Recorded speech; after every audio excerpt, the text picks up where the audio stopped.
ভাই তেল তো নেই তেমন, আপাতত 1.5 লিটার বা 2 লিটার নেন। কিন্তু তেল তো বেশি লাগবে আমার। তেলের সংকট ভাই, এর বেশি তো তেল হবে না। কি করব ভাই বলেন? এটা কোনো কথা ভাই, চলবে কি করে জানি না ভাই। এভাবেই চালাতে হবে। আর আপনারা যদি ট্যাঙ্ক লোড করে তেল কিনেন তবে তো রিজার্ভ ফাঁকা হবে, সবাই সুযোগ নিবে দাম বাড়ানোর। রিজার্ভ সংকট তৈরি করে ইতিমধ্যে সিন্ডিকেট শুরু করেছে, তাই কেউ তেল দিতে চাচ্ছে না। আপাতত চলতেই হবে এভাবে। আচ্ছা, আপাতত 2 লিটার তেল দিয়ে দেন, কিন্তু নতুন কিছু পথ খুঁজতে হবে। হ্যাঁ, আপনাকে তেল দিয়ে দিচ্ছি, কিন্তু তেল ও গ্যাস একসাথে যদি এমন হয় তবে যুদ্ধ থামানো ছাড়া কিছু দেখছি না। ভাই, ইলেকট্রিক চালিত নতুন কিছু মোটরবাইক বের হয়েছে, স্পিডও ভালো, এখন সেগুলোই কিনে নিতে হবে। এখন চার্জারও বসেছে অনেক জায়গায়, বাসাতেও বসায় নেওয়া যাবে। আজ অথবা কাল ইলেকট্রিক বাইক ছাড়া উপায় নেই। ঠিক আছে। Crack platoon charging solution limited company বাংলাদেশে অনেক চার্জিং স্টেশন তৈরি করেছে। সত্যি খুব ভালো খবর।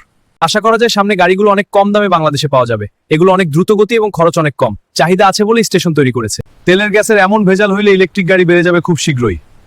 খরচ কমে দেশে ইলেকট্রিক গাড়ি তৈরি করতেও পারবে। ক্র্যাক প্লাটুন চার্জিং সলিউশনের জন্য অনেক শুভকামনা। এমন উদ্যোগ সত্যিই প্রশংসনীয়।